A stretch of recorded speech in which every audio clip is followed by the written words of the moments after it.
intención de resolver el problema que tiene enfrente con cirugía, y eso es natural en nosotros por la profesión que elegimos. Y a veces se mezclan también otras cosas, como puede ser el perder el control de una patología, cuando uno deja de ser el protagonista absoluto al aparecer otras opciones de tratamiento o alternativas de seguimiento, o que el paciente, cuando requiere un seguimiento con un tratamiento no quirúrgico, a veces uno tiene la sensación de que pierde el control de la situación, y creo que este es un conflicto de interés central en lo que tiene que ver con el manejo de estos pacientes, como lo vamos a ir viendo en el próximo rato. Entonces, como conceptos generales, por supuesto que es difícil, es heterogénea la bibliografía, porque depende mucho de qué tipo de patologías uno incluya en las distintas series, pero más o menos groseramente los tumores neonatales es una patología rara, entre uno en 12.500 a uno casi en 30.000 nacidos vivos. Es importante saber el concepto de que más o menos, poquito menos de la mitad de los tumores neonatales pueden ser malignos, pero dentro de todos los tumores malignos pediátricos, la población neonatal es una población pequeña, son realmente infrecuentes. Eh, Justamente por tratarse de una patología perinatal, hay una alta incidencia de diagnóstico prenatal, y por eso vamos a estar un poco tomando contacto también en algunos momentos con lo que es la obstetricia y la medicina fetal. Y más o menos la mitad son diagnosticados en las primeras 24 horas de vida, y muchas veces se plantea el diagnóstico diferencial o la superposición con malformaciones congénitas que pueden estar asociadas a estas patologías. Si nos enfocamos un poco en lo que es el cáncer neonatal, y después bueno, van a tener acceso a la grabación, seguramente si después quieren, pero si alguien quiere profundizar el tema y quiere leer algo, sobre todo de lo que tiene que ver más con la parte genética y molecular, les aconsejo leer este paper publicado hace unos años del Grupo de París, donde hace un análisis bastante detallado y profundo de las implicancias que pueden tener esta patología, y que cuántas cosas que por ahí no conocemos o que se están empezando a descubrir desde el punto de vista molecular podemos aprender para diagnosticar más a los pacientes. Y una de las cosas que es casi una verdad de perogrullo es que el crecimiento fetal y neonatal, por supuesto que condiciona o implica una rápida proliferación celular, lo cual hace que cuando hay una patología tumoral, sea relativamente frecuente que haya una masa de gran volumen, y esto tiene implicancias, por supuesto, ya que el crecimiento tumoral puede afectar la función cuando se trata de pacientes de esta edad que son muy pequeños. Algunos dicen que justamente por tratarse de tumores que tienen una rápida proliferación celular, esto ayudaría o favorecería, gracias a una mejor respuesta al tratamiento, pero por otro lado también tenemos pacientes que son más vulnerables, con lo cual los clásicos tratamientos oncológicos tienen un impacto mucho más importante en estos pacientes. Si hablamos de diagnóstico prenatal, y como les decía, es un aspecto importante, eh, básicamente hay dos maneras en las cuales se puede llegar al diagnóstico prenatal de un tumor neonatal, o de un tumor, digamos. Uno es el hallazgo en una ecografía, en un estudio ecográfico de rutina, del seguimiento normal de un embarazo.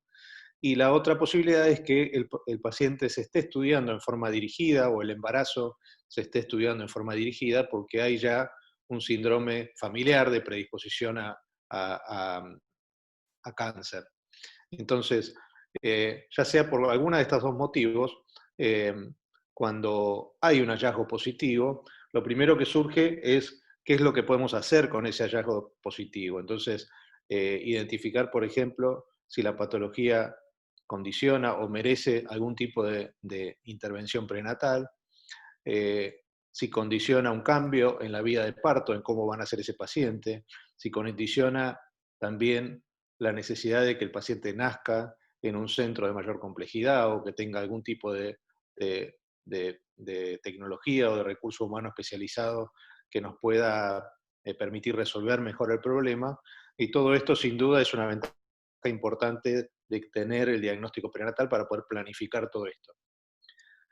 Pero por otro lado, también es cierto que el diagnóstico prenatal ha permitido un sobrediagnóstico de patologías que por ahí antes no se veían, y que quizás nunca llegaban a diagnosticarse, porque hay algunos tumores eh, que se diagnostican en la etapa perinatal, que hoy se diagnostican en la etapa perinatal, que por ahí tienen la posibilidad de regresar o regresionar en forma espontánea, con lo cual quizás cuando teníamos una menor calidad de diagnóstico prenatal, estos tumores no se diagnosticaban y tampoco recibían tratamiento. Entonces, hay que lograr un balance adecuado e identificar cuáles son realmente los tumores que necesitan tratamiento, de cuáles aquellos que uno debería quedarse más tranquilo y esperar la evolución natural para no agregarle al paciente una eventual complicación por un tratamiento que no es necesario.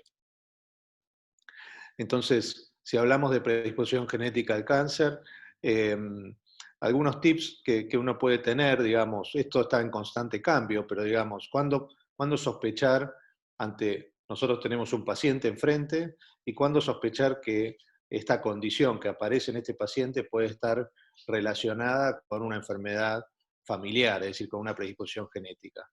Primero, ante la presencia de algunos tumores. Hay algunos tumores que puntualmente tienen mayor chance de tener asociación genética, como vamos a ver en la siguiente diapositiva. El otro dato que nos tiene que hacer sospechar es cuando tenemos una enfermedad bilateral o multifocal, es decir, distintos tumores en distintos lugares, eso también habla de una predisposición genética. Y también cuando hay malformaciones asociadas. Eh, Hay diferentes ejemplos de esto, pero la asociación de una patología tumoral y malformaciones, eso sin duda habla de que hay una base genética a lo que está pasando. El otro aspecto es el no olvidar interrogar siempre a la familia y buscar antecedentes familiares. El dato de si hay cáncer en pacientes cercanos, por supuesto, algunas situaciones son más sugestivas que otras. Por ejemplo, si uno tiene en familiares cercanos antecedentes del mismo tumor, esto sin duda es sumamente sugestivo de predisposición genética. Esto se ha visto, por ejemplo, con el retiroblastoma, donde hay formas familiares ya bien demostradas. O cuando hay diferentes tipos de tumores, pero de un grupo de tumores relacionados en una misma familia, como se ve, por ejemplo, en el síndrome de Li-Fraumeni. Entonces, ¿qué hacer? Lo primero es, ¿para qué nos sirve, digamos? El hecho de poder llegar a sospechar una predisposición genética nos permite, por un lado, dar consejo genético a la familia, tanto el manejo de ese embarazo puntual, como también, eventualmente, en el caso de que el paciente ya haya nacido, poder brindar consejo genético para futuros embarazos. Y también obtener material genético que será específico para cada, según la sospecha que uno tenga, para poder confirmar el diagnóstico y poder establecer una mayor caracterización del problema. ¿Y por qué es importante esto? En algunos casos es importante para el tratamiento del paciente, porque cada vez más se están identificando blancos moleculares en los distintos tumores que pueden ser identificados tempranamente y favorecer el tratamiento. También para el seguimiento del paciente, porque aunque se recupere del problema que hemos diagnosticado o del tumor que diagnosticamos, puede tener predisposición a desarrollar otros tumores en el futuro. Y también, por supuesto, para los familiares cercanos, que en algunos casos nos ha pasado de diagnosticar una patología oncológica en forma precoz en un familiar cercano de un paciente que ya tenía un diagnóstico de una patología oncológica. Así que este aspecto que nos parece bastante lejano a los cirujanos pediátricos, eh, para nosotros, mucho más que para los cirujanos de adultos, se está tornando cada vez más relevante porque va a empezar a formar parte del vocabulario diario cuando hablamos de diagnóstico y tratamiento de las diferentes patologías. Por ejemplo, miren esta tabla donde a la izquierda tienen diferentes tipos de tumores, en la columna del medio están los diferentes genes o las mutaciones genéticas que se han encontrado, que se han relacionado con estos tumores.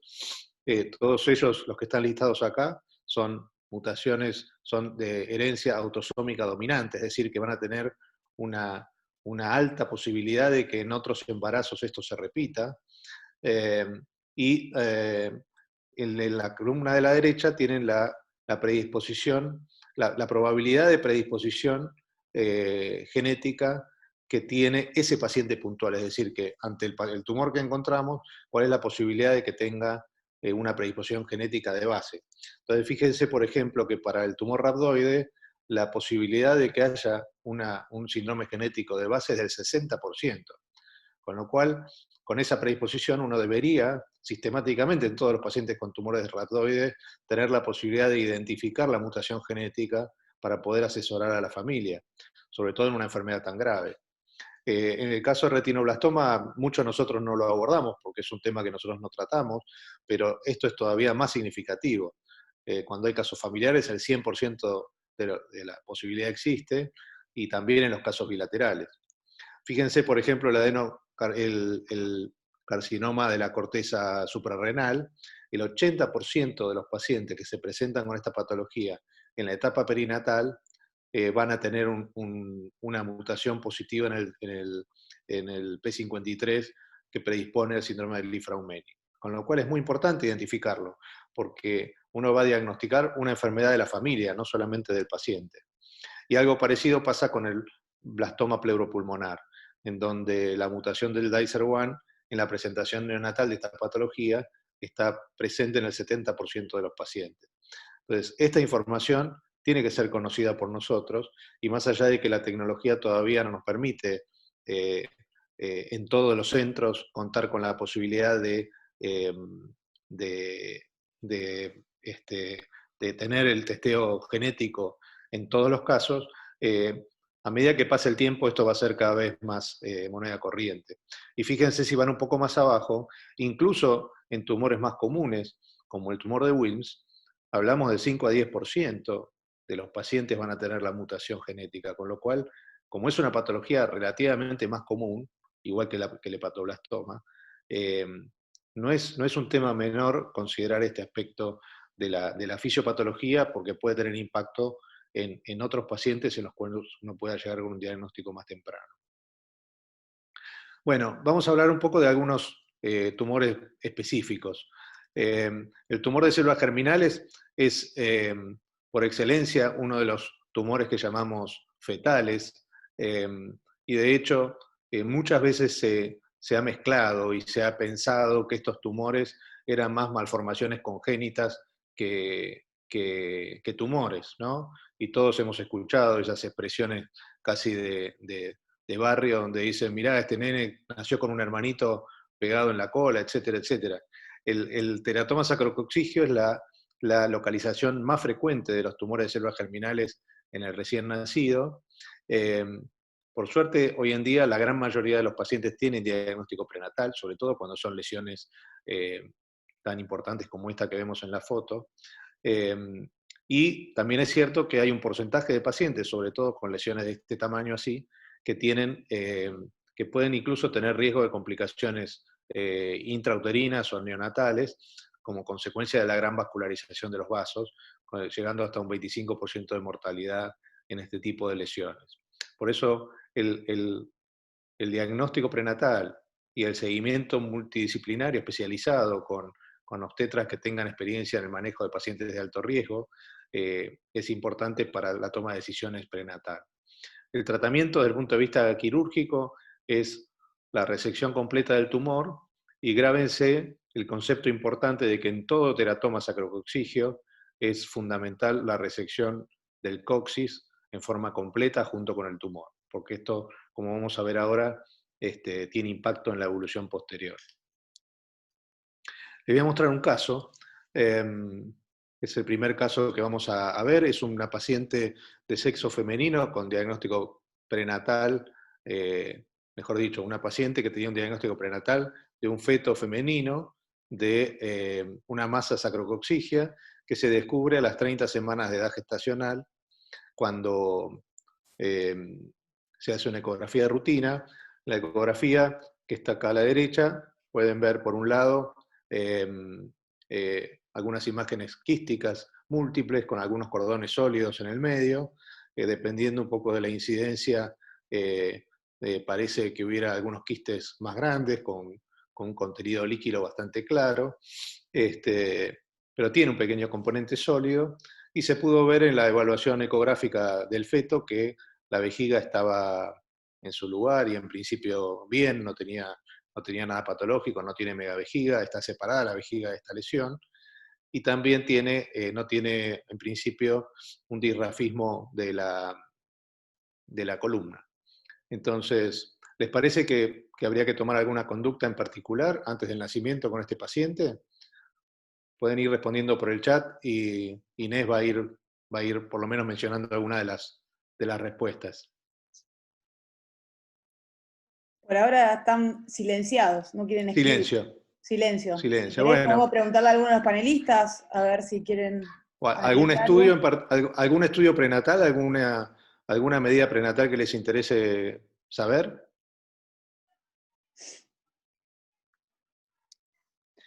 La resonancia de la mamá, ¿no? Si se realizó resonancia, ¿cómo serían estas imágenes para valorarlas? De cara a todo, sobre todo, a hablar con el equipo de obstetricia y planificar, bueno, ¿no? Cuándo será el nacimiento de esta bebé y de qué manera para optimizarlo. Bien. Ahí, Pablo, bien. activaron el chat, así que se despertaron. Sí, pusieron varios, Sí, pusieron sí. resonancia fetal, seguimientos ecográficos también. Bien. Ver si tiene hidro. Bueno, la primera conclusión es que en este caso, en principio no se planteó que fuera necesaria la intervención prenatal. No había hidrops, no había insuficiencia cardíaca. En este caso, esta es una paciente que nosotros recibimos en realidad ya recién nacida, no participamos del seguimiento prenatal, y simplemente lo que se planteó en ese caso fue, en el lugar donde nació, el nacimiento por cesárea, porque los obstetras que intervinieron tenían realmente preocupación de que la lesión se pudiera romper en el canal de parto. Esto es algo que es bastante frecuente, y cuando uno ve la bibliografía en realidad no está tan claro que tenga que ser así mandatoriamente. Pero bueno, como ustedes saben, en nuestro medio es bastante fácil que estos pacientes terminen en cesárea. Entonces, cuando la paciente nace, estaba asintomática, tenía un buen vaciamiento vesical normal, sin retención urinaria, no tenía hidronefrosis, tampoco tenía signos de obstrucción intestinal, tuvo deposiciones, eliminación de meconio en las primeras 24 horas y se pudo alimentar en forma normal cuando nació. Este es el aspecto de la lesión. Fíjense que tiene un abombamiento importante que incluso deforma significativamente el periné. El orificio anal se ve más o menos bien ubicado, y en el dorso tenía esta zona que era un nódulo sólido con una fobia a nivel justamente sacrococcigio. La lesión obviamente era indolora, más o menos renitente a la palpación, pero no más que eso. Nosotros la conocemos con aproximadamente un par de semanas de vida. Y la pregunta ahora sería si harían algún tipo de estudio de laboratorio, algún tipo de imagen, cuál sería la propuesta de cómo seguir con la evaluación de esta paciente. Mientras van preguntando, Pablo, Sergio Polito pregunta si lo hubieras hecho nacer por parto vaginal. En realidad, digamos, si uno mira solamente esa ecografía es insuficiente, me parece, pero yo creo que uno puede tener una evaluación ecográfica adecuada de esta lesión como la que estamos viendo. Me parece que hubieran podido nacer perfectamente esta paciente por parto vaginal. No probablemente un paciente como el de la foto anterior, ¿no? Donde por ahí el riesgo de rotura o de hemorragia es mayor. ¿Algún comentario de cómo seguimos con este caso? Sí, varios, la gran mayoría, pidieron resonancia postnatal y marcadores tumorales. Bien. Otros agregaron alguna radiografía, colon por enema. Bien. Pero Bueno, marcadores y resonancia la gran mayoría. Hicimos marcadores tumorales, y estos son los valores que tienen ahí enfrente. Hicimos alfa-fetoproteína, que tenía más de 8.200, y con la trofina coriónica humana, que estaba en valores normales, por debajo de 2. Entonces, ¿qué les parece? ¿Son anormales estos valores? La alfa-fetoproteína está elevada, sin duda. ¿Esto es significativo? ¿Tenemos que pensar que se trata de un tumor maligno? Como todos saben, vayan contestando por el chat, los que tengan ganas, pero como todos saben, en los tumores de células germinales, el rol de los marcadores tumorales es muy importante, porque la mayoría de los pacientes de primera infancia que tienen tumores de células germinales en distintas localizaciones, que tienen un componente maligno, van a tener básicamente alguno de estos dos marcadores tumorales elevados. Entonces, ¿alguna opinión de los marcadores, Inés? No, la gran mayoría dice que están normales por la edad, digamos que no están elevados. Bien, sí, digamos, cuando uno va a la tabla, y ustedes saben que en los primeros meses de vida, los valores de alfa-fetoproteína, que todavía vienen elevados del feto, van a ir descendiendo. Entonces, es útil tener a mano una tabla con más o menos los rangos normales para las diferentes edades. Este era un paciente de aproximadamente 2 semanas de vida, un poquito más, que tenía los valores de alfa-fetoproteína que encontramos estaban por debajo de los valores máximos tolerables para esa edad.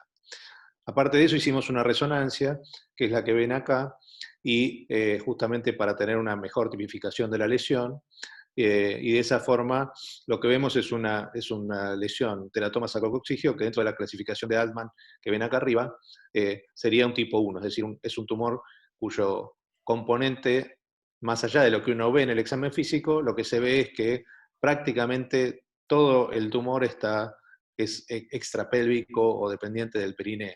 Mínimamente tiene un pequeño componente presacro, como ven ahí en el corte sagital, y en los cortes axiales lo que se ve es lo heterogéneo que es el tumor, ¿no? Que tiene zonas con más grasa, con más líquido, algunos componentes sólidos, y cómo el tumor se ubica como más de un lado que del otro, no exactamente en la línea media, y esto es algo que vemos con frecuencia. Entonces, bueno, acá me adelanté a algo porque les iba a preguntar qué incisión elegirían o qué abordaje elegirían con este paciente. Y al ser un Altman tipo 1, en principio lo que hicimos fue planificar un abordaje por vía perineal o sagital, por vía perineal exclusivamente, sin necesidad de tener que ir al abdomen. Y particularmente estuvimos viendo, en este caso particular, justo me había tocado en el Congreso de la IPSO el año pasado, habían presentado un paper con una revisión bibliográfica con respecto a la utilidad del abordaje por línea media en los pacientes con teratoma sacrococcigio. Y la verdad es que en lesiones como esta hay bastante evidencia publicada de que se puede lograr una resección completa sin comprometer los resultados y con buen resultado cosmético. Así que en realidad hicimos el plan de hacer una resección a través de una incisión mediana, y lo que usamos, que usamos de rutina en los pacientes que tienen o que tenemos cierta preocupación del compromiso de los nervios intrapélvicos, o lo mismo hacemos por ahí en los tumores cervicobraquiales, por ejemplo, que comprometen o que están cerca del plexo braquial, o en los tumores intrapélvicos también. El monitoreo por potenciales evocados, el monitoreo intraoperatorio en tiempo real de los nervios para justamente preservar la mayor cantidad de estructuras nobles posible. Y este fue el abordaje que hicimos, que por ser un recién nacido los tejidos son bastante laxos, se pudo acceder con bastante facilidad a un lado y el otro del tumor y poder liberarlo con facilidad, teniendo reparado el recto también. Y acá lo que se ve en las dos imágenes de arriba es como uno llega hasta el coxis y se reseca en bloque el coxis, cortando el coxis por debajo en la articulación entre el coxis y el sacro, en forma completa para no que tiene que salir en bloque con el tumor. Y en la imagen de abajo a la derecha, lo que se ve es, al haber resecado el tumor en forma completa, lo que vemos es la cara posterior del recto, que se pudo preservar y estuvo indemne y no tuvo lesión.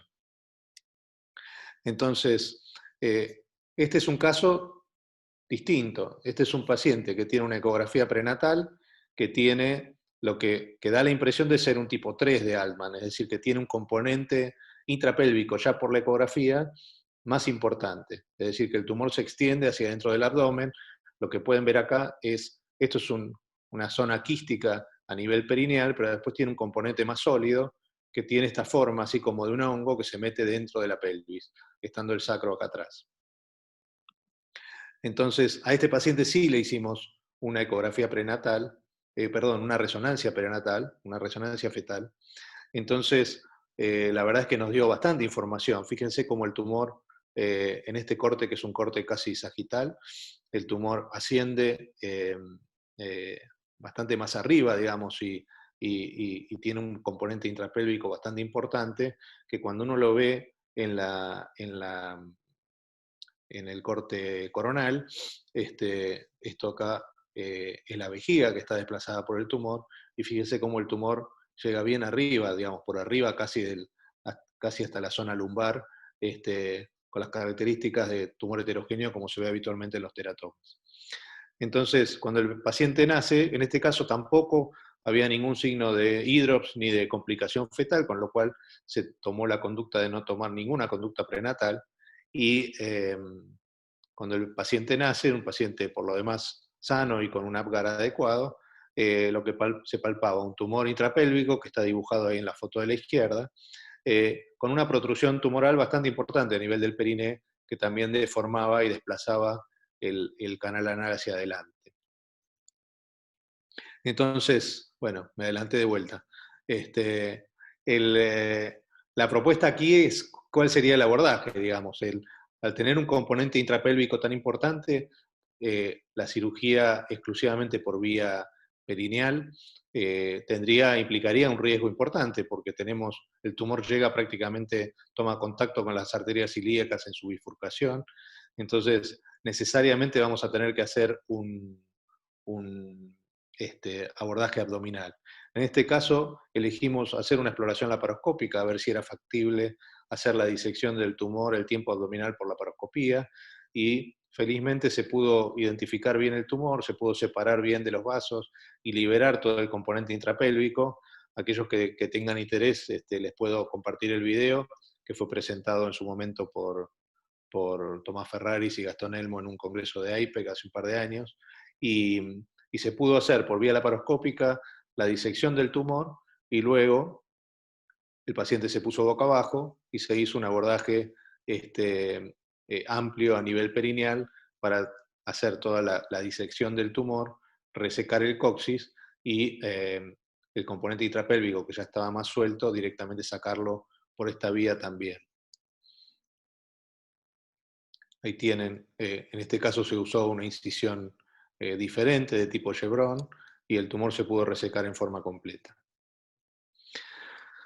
Ahora, esto es todo muy lindo, digamos. Acá lo bueno de esta patología es que requiere que nosotros operemos, como a diferencia de otras que vamos a ver después.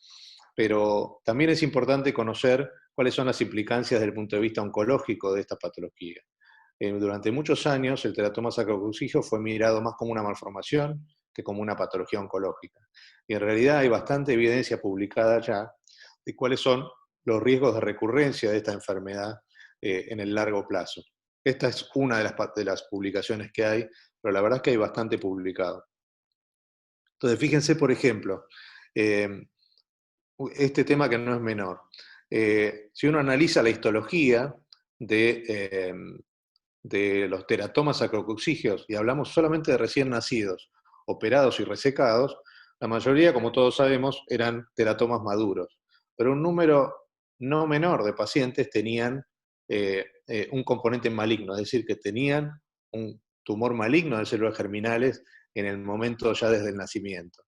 La tasa de recurrencia a largo plazo fue relativamente importante, y fíjense que de todos los maduros, 4 recayeron como teratomas, eran 74, 4 recayeron como teratomas, 1 como teratoma maduro, 1 inmaduro, pero hubo 4 pacientes que tuvieron un teratoma maduro en la cirugía neonatal y que luego recayeron con un tumor maligno de células germinales. Por supuesto, todos los que tenían tumores malignos y recayeron, recayeron como malignos también. Pero digamos, son números que no son menores. Lo que se está reportando es una tasa de alrededor del 15-16% de recurrencia entre los 6 meses y los 5 años posoperatorios, pero hasta hay reportes de pacientes operados en la etapa neonatal que recayeron con tumor maligno de células germinales a nivel de la pelvis en la etapa puberal, es decir, muchos años después de la resección.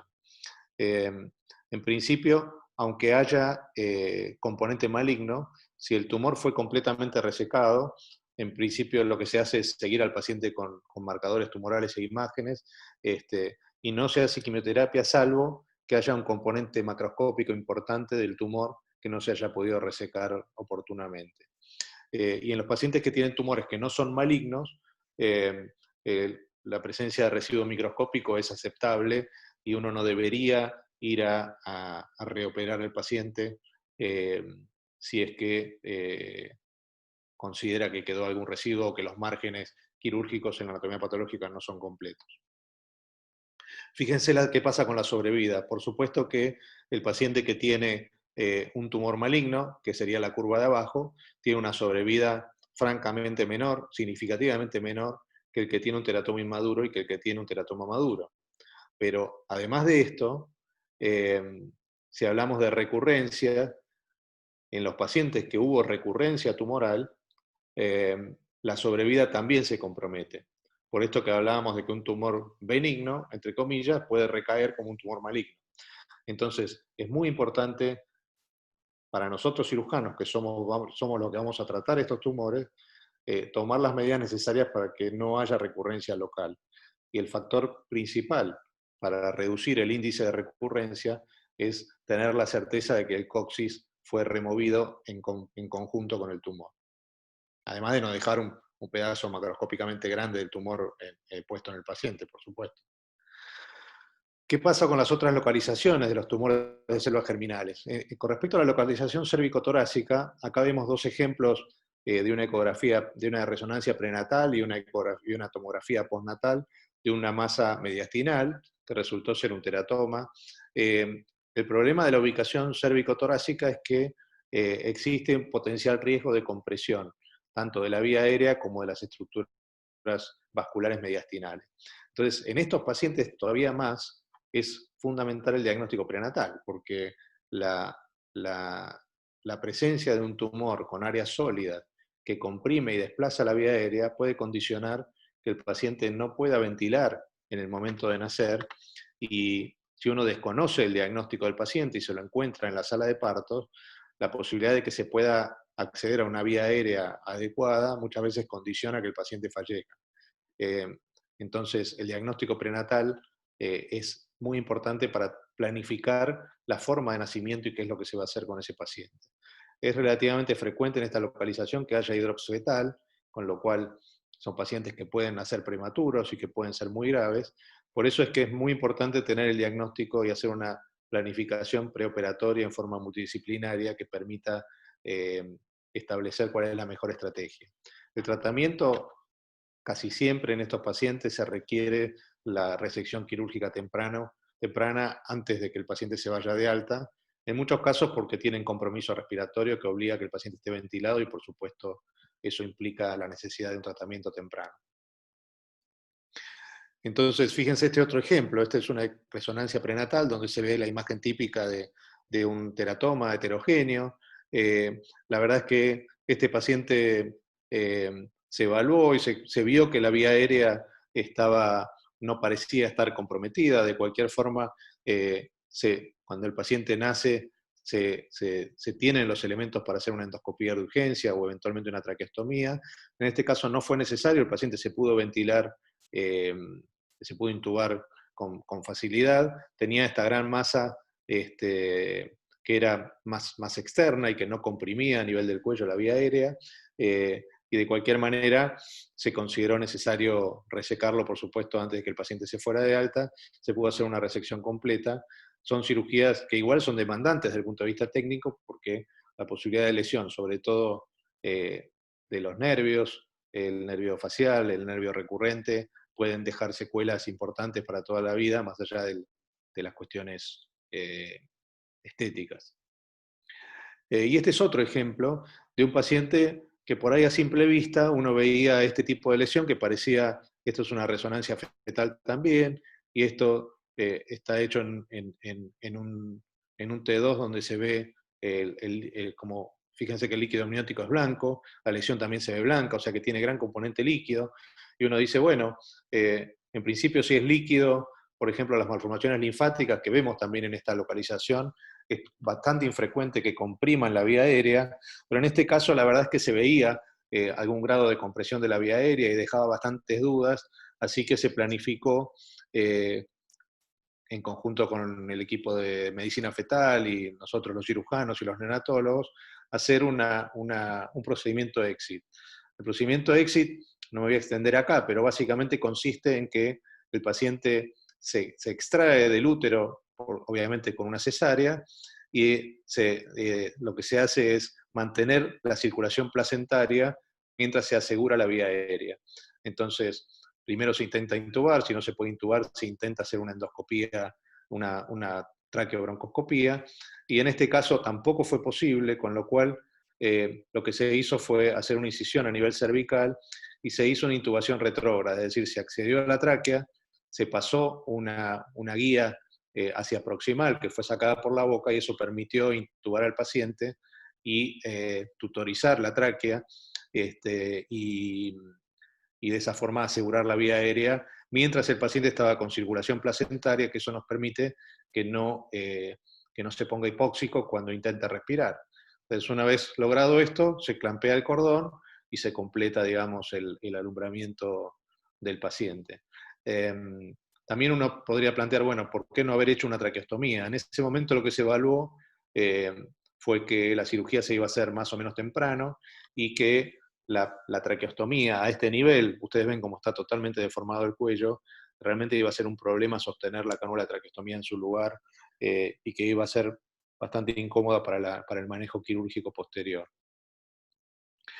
Entonces, como para concluir lo que son los tumores de células germinales, una característica interesante es que, como ustedes saben, los tumores de células germinales son, en general, en la población pediátrica y los adolescentes, son mucho más frecuentes en localización gonadal, tanto en ovario, sobre todo, como también en testículo. En los recién nacidos esta localización prácticamente no existe, es muy raro, no es que no existe, pero hay algunos casos, pero la verdad es que son mucho más frecuentes en otras localizaciones. El foco, y si uno quiere tener buenos resultados y evitar problemas con este tipo de pacientes, tiene que estar puesto en un adecuado diagnóstico prenatal y sobre todo en una planificación preoperatoria. Involucrar a los especialistas que haga falta, nosotros solemos involucrar a los cirujanos plásticos que manejan la parte maxilofacial también, al igual que nosotros. En general, este tipo de cirugías, cuando comprometen el cuello, Daniel Liberto, que es el cirujano de cabeza y cuello más especializado en nuestro equipo, está presente junto con el equipo que hace vía aérea, Mauricio Urquizo y todo su equipo. Y a veces también es necesario involucrar a los neurocirujanos, a los otorrinos, es decir, involucrar a la gente que haga falta para tener el mejor resultado posible con la menor cantidad de secuelas. La resección quirúrgica en general es suficiente, aunque recordar que de estos tumores que son de gran tamaño, hasta un 10% de los pacientes pueden tener un foco de carcinoma de saco vitelino, con lo cual van a requerir tratamiento o por lo menos seguimiento como un tumor maligno. Entonces, el seguimiento de estos pacientes, aunque hayan demostrado en anatomía patológica que la histología es benigna, debe ser mantenido en el tiempo con ecografía y con marcadores a largo plazo, incluso algunos dicen hasta después de la pubertad. Así que son pacientes para seguir durante por lo menos toda la infancia. Bien, ¿algún comentario que surja del chat, Inés, con respecto a esta patología, antes de cambiar a otra? Sí, tengo 2 o 3.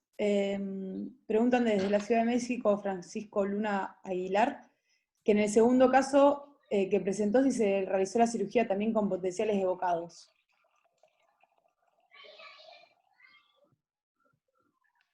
Si no me equivoco, sí. Este fue un caso que no fui yo el cirujano, este paciente creo que lo había operado Gastón Elmo, pero si no me equivoco, sí, en general lo usamos. Bien. Después Javier Escalante pregunta, en teratomas dice que es difícil evaluar los márgenes, ya que cuando realiza la resección va cerca al plano tumoral tratando de evitar los plexos. En realidad fue más un comentario que una pregunta.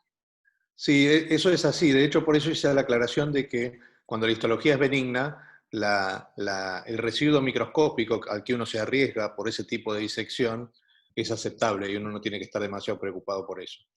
Si el paciente uno encontrara que tiene un foco de carcinoma del saco viterino en la histología, luego de analizar toda la pieza, si no quedó tumor macroscópico, probablemente uno lo que tenga que hacer de cualquier forma es seguirlo a ese paciente, pero mucho más de cerca que otro paciente. Bien. Y la última, para ya terminar, José Campos pregunta, ¿la recurrencia después del teratoma será conversión a histología maligna o error de sampling de la primera resección?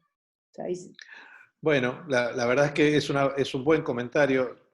La verdad es que la bibliografía no lo aclara, pero en principio una cosa importante que tenemos que hacer siempre que operamos este tipo de pacientes con tumores de este tamaño es pedirle al patólogo que haga, que haga cortes de toda la pieza tumoral, digamos, porque puede haber focos muy pequeños a veces de carcinoma de saco viterino que nos estén, que pasen inadvertidos. Así que eso sin duda es importante. Eso en conjunto con el tema del seguimiento con los marcadores tumorales.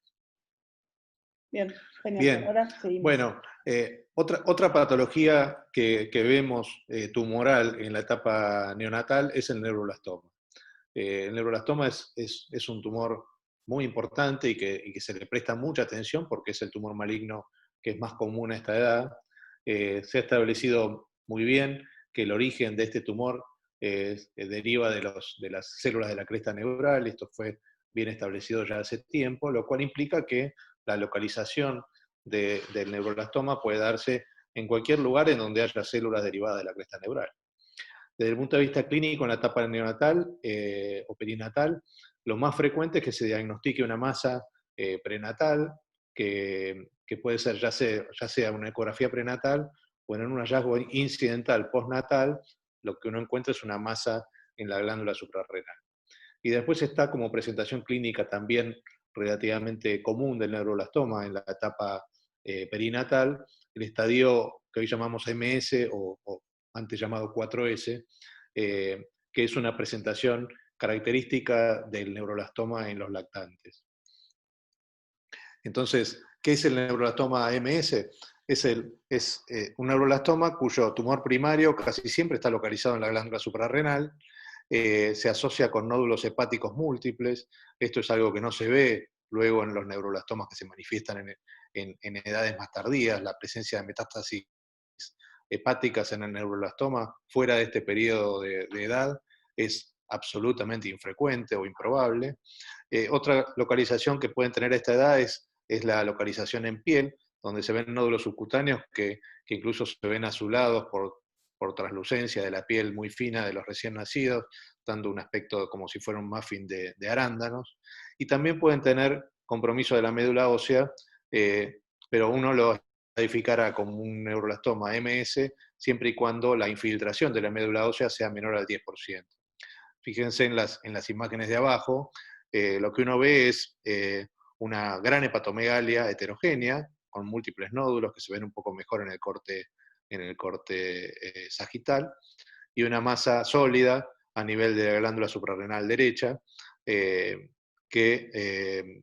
muchas veces no es tan fácil de identificar. A veces uno diagnostica el hígado aumentado de tamaño, lleno de nódulos, y no es tan fácil identificar la masa adrenal que está totalmente disimulada con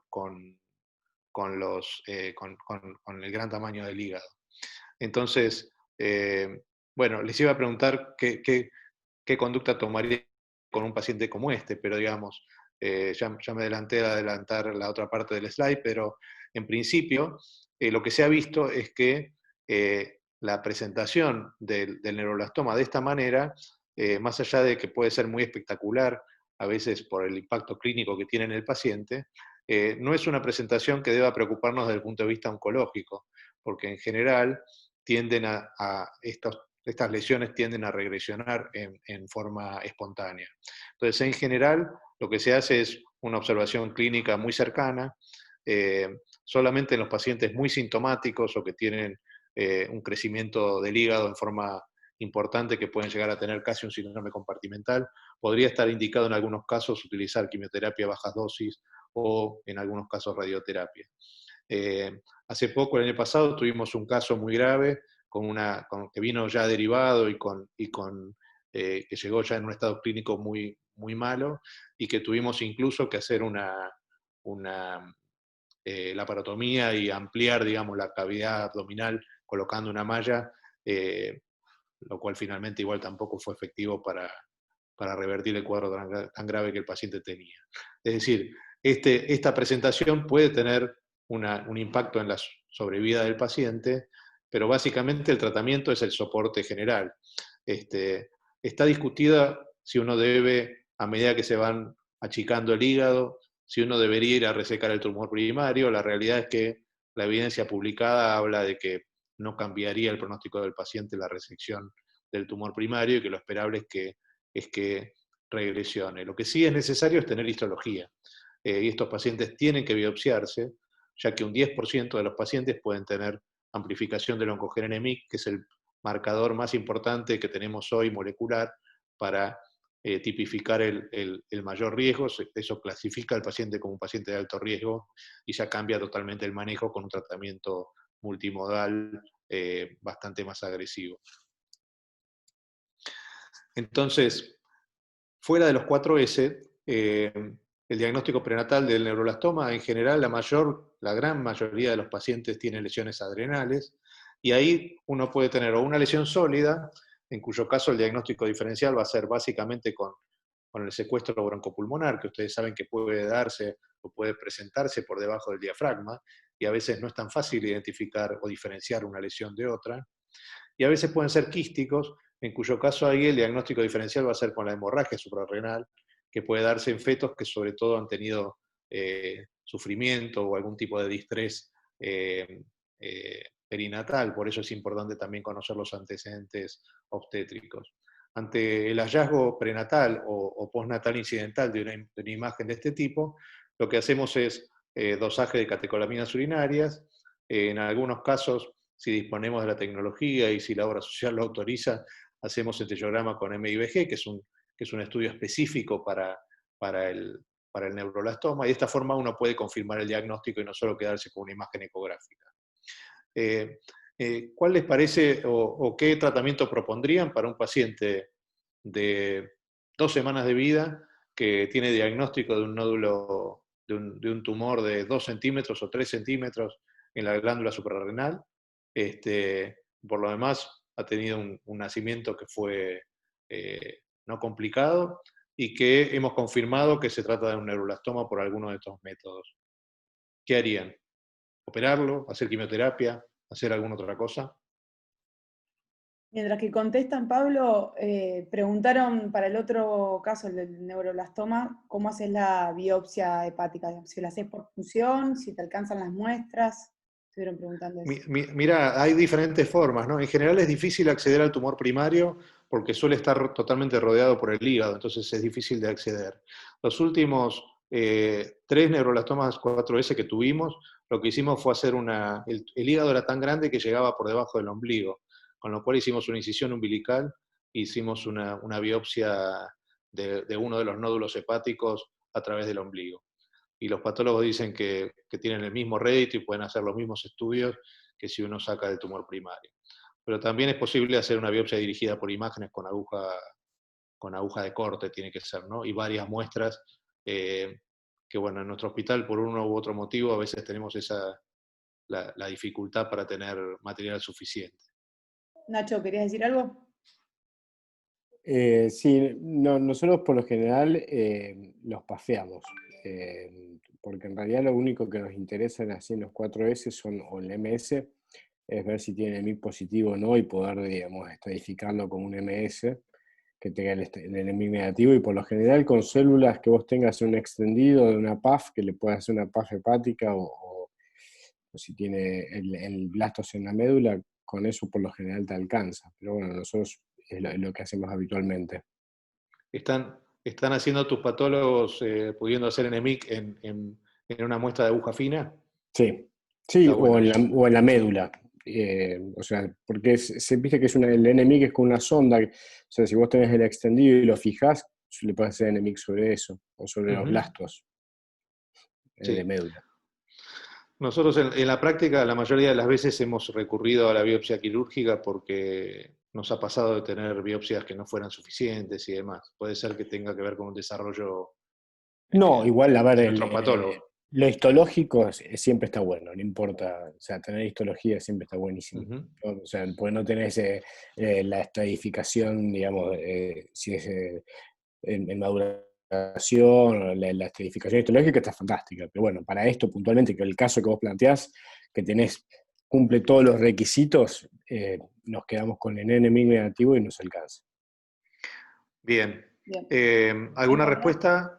Sí, eso, la gran mayoría seguimiento. Control con ultrasonido, con ecografía y seguimiento. Mira vos, tenemos un Hubo auditorio dos que operaron, muy bien educado. dos que lo operan. Hay quien quiere operar bien, bien. Necesito que alguien quiera operar, porque si no... Bueno, entonces, fíjense el caso número 3. Es un paciente con diagnóstico prenatal en la semana 28, de una imagen ecográfica sólida de 5 centímetros en la suprarrenal del lado izquierdo, que cuando nació se veía esa imagen ecográfica que ven ahí y tenía confirmación de que era un neuroblastoma porque tenía catecolaminas urinarias positivas. Entonces, ¿qué harían con este paciente? Algunos, bueno, 2 lo operarían, entiendo, y el resto por ahí decidiría observarlo. Lo que nosotros decidimos hacer con este paciente fue hacer un protocolo de observación sin ni siquiera tomar una biopsia. Y lo que pudimos ver es que, como ven en la imagen de abajo, es una tomografía donde se ve el nódulo a los 18 meses. En los primeros 6 meses ya se había reducido al 50% del volumen, y a los 3 años de edad le quedaba mínimamente un residuo de 1 centímetro que fue seguido con ecografía.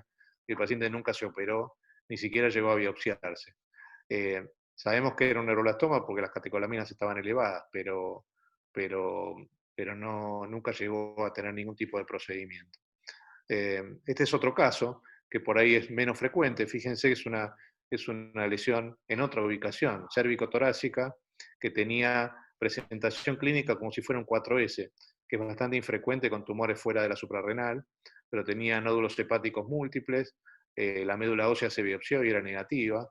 Le tomamos una biopsia percutánea de la lesión que mostró que era un neuroblastoma de bajo riesgo con NMIC no amplificado. El NMIBG era positivo, como ven en la imagen de esta se ve una lesión hipercaptante a nivel del mediastino. Y lo que hicimos fue, decidimos mantener una conducta expectante porque la paciente clínicamente estaba muy bien, la podíamos seguir de cerca por donde vivía, etc. Y fíjense que 2 años después la paciente tiene un MIBG que es totalmente negativo y la imagen mediastinal cervical desapareció, no se palpa nada a nivel cervical, y a nivel mediastinal quedó una mínima imagen residual que nunca fue tocada. Entonces, el fundamento de esta conducta un poco, digamos, más conservadora, tiene que ver con, ya hay bastante bibliografía del tema. En el año 2012 se publicaron los resultados de este estudio prospectivo desarrollado por el COG, el Grupo Colaborativo Americano de Oncología Pediátrica, que lo que hizo básicamente es un estudio de seguimiento prospectivo o un protocolo prospectivo en el cual en los pacientes que tenían masas pequeñas, que eran menores de 6 meses y que estaban asintomáticos, se realizaba un plan de seguimiento ecográfico y solamente se resecaba en el caso de crecimiento del tumor o de que aparecieran síntomas, por supuesto.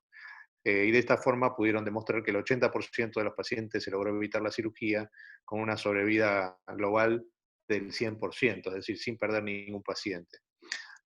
Nosotros hace unos pocos años hicimos un protocolo similar en el hospital para tratar de hacer en todos los pacientes lo mismo. Lo que hicimos fue extender un poco la edad. Todos los protocolos oncológicos de neuroblastoma hacen una diferenciación entre los pacientes menores y mayores de 18 meses y en principio también tomamos la conducta de no biopsiar a estos pacientes, haciendo siempre que podíamos catecolaminas urinarias y centellograma con MIBG. Y de los 10 pacientes que hemos tenido hasta ahora, el 80% no requirieron cirugía, con una sobrevida libre de eventos y sobrevida global del 100%. Aquellos que se operaron fueron unos pocos casos. Bueno, de los 10 pacientes, 2 pacientes se operaron, uno de ellos porque no se redujo como uno esperaba y de hecho había crecido un poquito y se nos planteó la duda, fue uno de los primeros pacientes de la serie, y hubo otro caso en el cual no fue posible en absoluto convencer a la familia de hacer seguimiento ecográfico, el paciente vivía, no nos quedaba cerca como para poder hacer un seguimiento confiable y se hizo una resección laparoscópica del tumor. Ahora, fíjense este caso.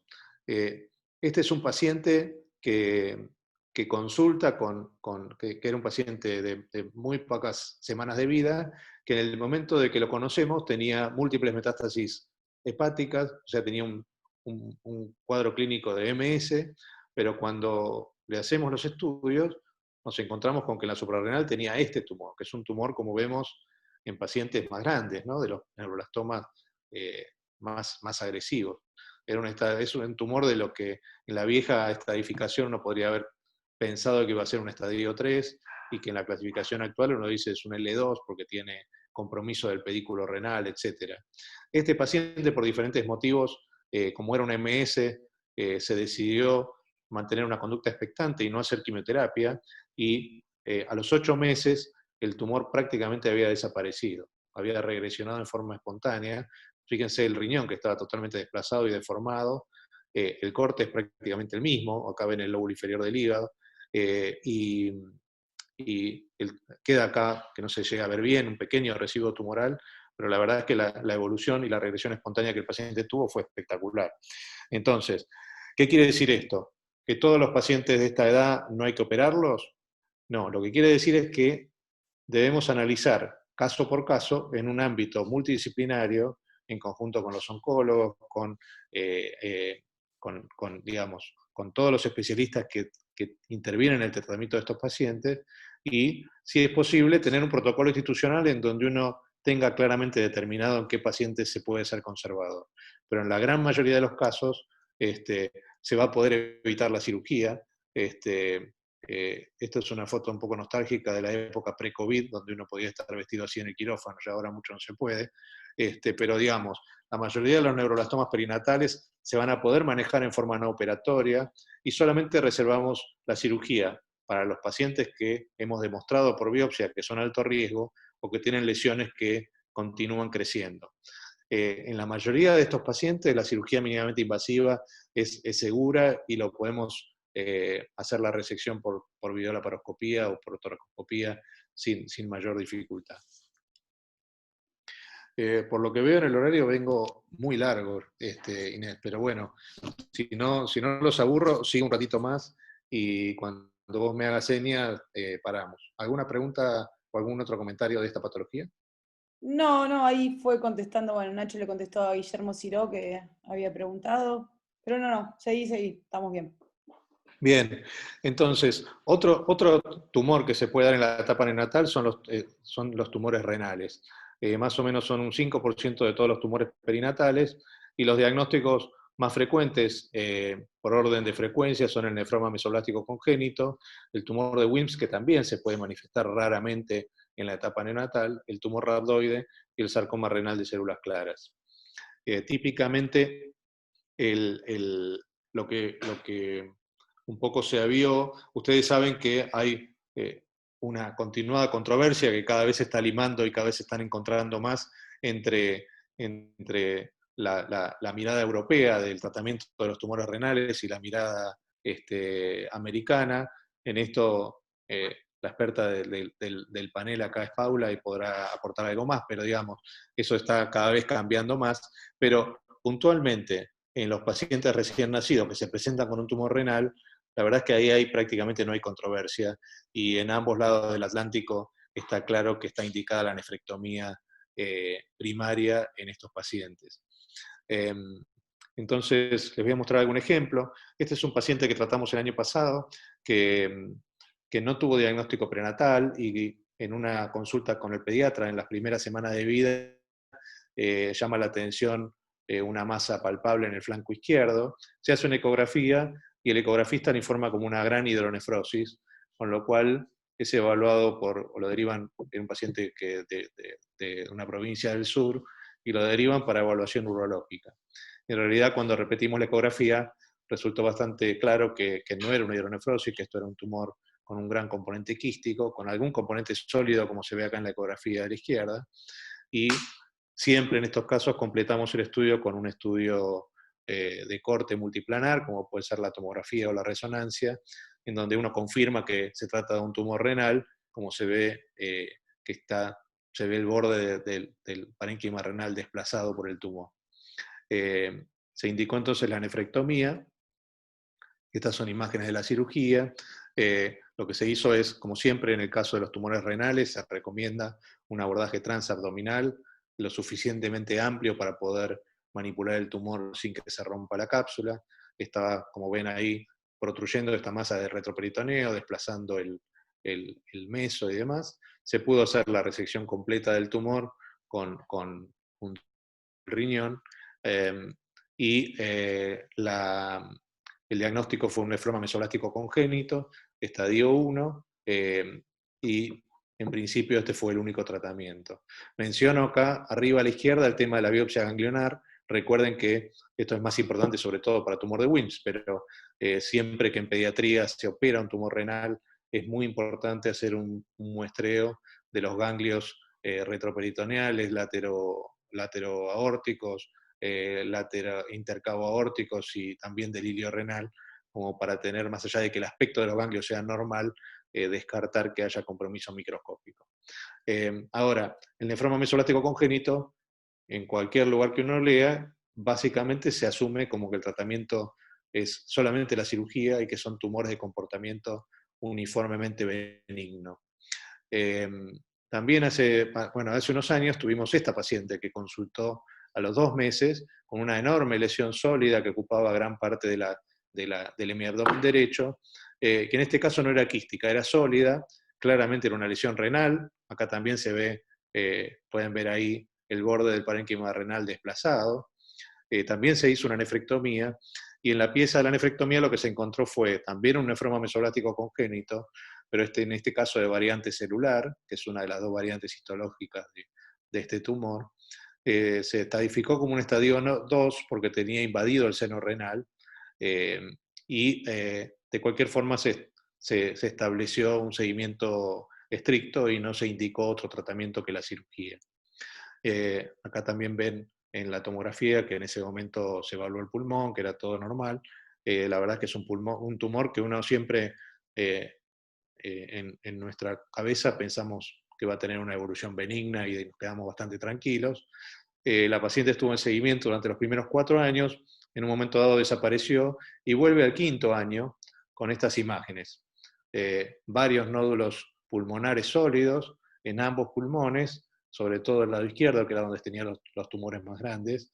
Le hicimos un abordaje quirúrgico del pulmón izquierdo y se confirmó que eran metástasis pulmonares del mismo tumor que había tenido en el riñón.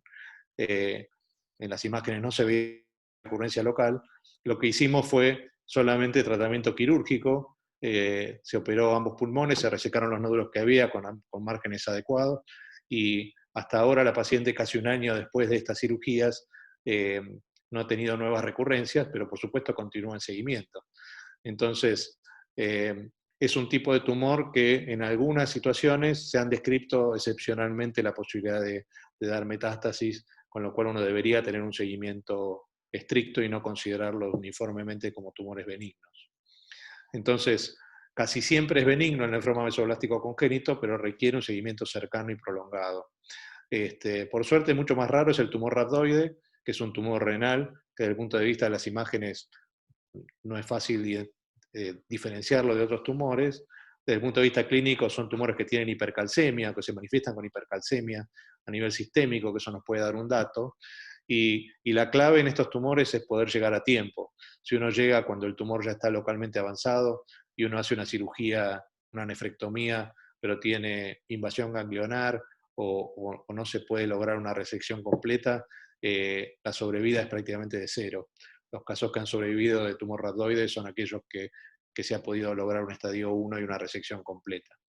Y nunca olvidarse del tumor de Wilms, del cual no me voy a extender ahora porque sería otro capítulo completo, pero que sigue siendo el tumor renal más común en niños y que también puede darse en la etapa neonatal. El diagnóstico en esta edad es postquirúrgico, con la pieza quirúrgica en la mano. Los tumores de partes blandas es otro tipo de tumores neonatales que pueden manifestarse, bastante comunes. Son, como ven, más frecuentes que los que hemos hablado antes, 8 a 10% de todos los tumores neonatales. Aunque en este caso son más frecuentes las lesiones benignas, incluso no tumorales, como pueden ser las anomalías vasculares, algunos tipos de fibromatosis y demás. El examen clínico muchas veces ayuda al diagnóstico, la ecografía también, pero recuerden que el par radiológico para los tumores de partes blandas es la ecografía y la resonancia. Entonces tengan siempre en su imaginario la posibilidad de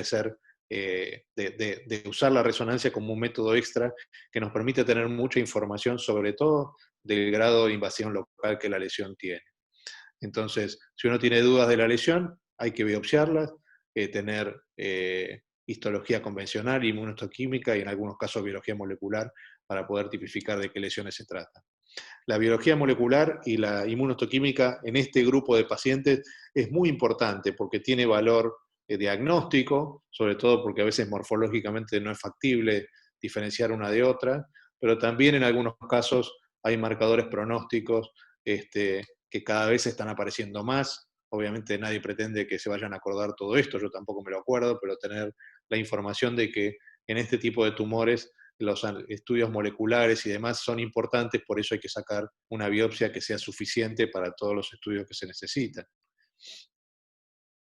Algunos ejemplos de tumores de partes blandas son, el más temible de todos es el rhabdomyosarcoma congénito, que por suerte es muy raro, se da más frecuentemente en miembros, y el diagnóstico uno no lo tiene hasta que no se hace una biopsia.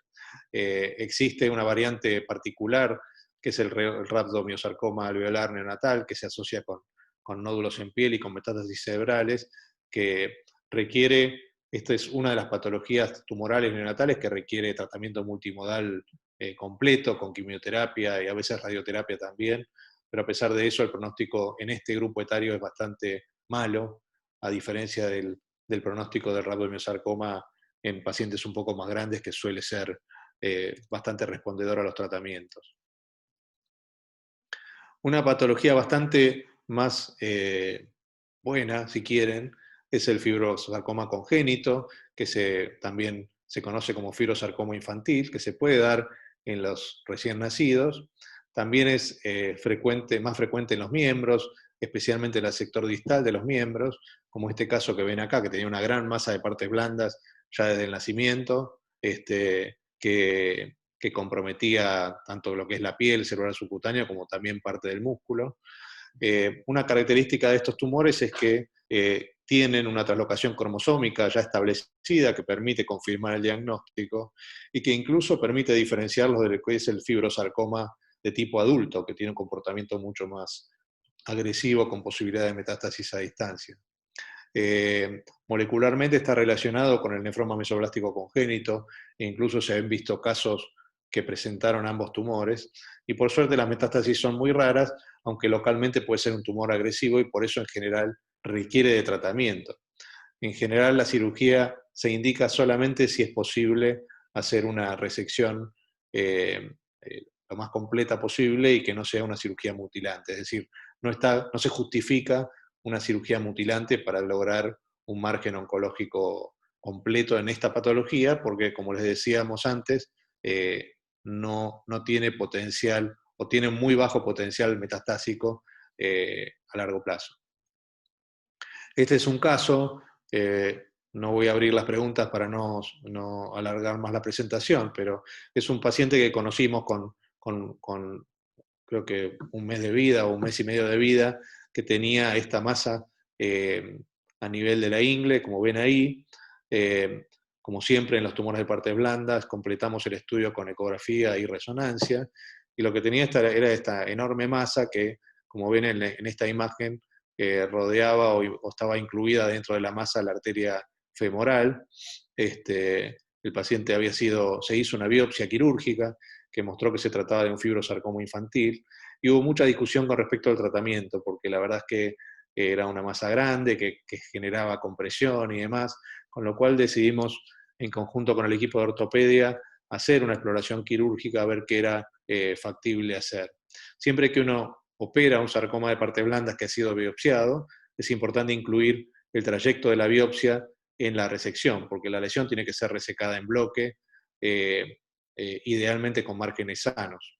Este paciente tenía, como veíamos en las imágenes, involucrada la arteria, y lo que se hizo fue hacer una disección proximal y distal, identificando la arteria, y al clampear la arteria femoral superficial, después de un rato de esperar y ver la saturación y la perfusión del miembro inferior izquierdo, se vio que no había ningún tipo de cambio, con lo cual finalmente se decidió hacer la resección completa del tumor, resecando en bloque con la arteria, y el diagnóstico se confirmó como un fibrosarcoma infantil con un mínimo residuo microscópico.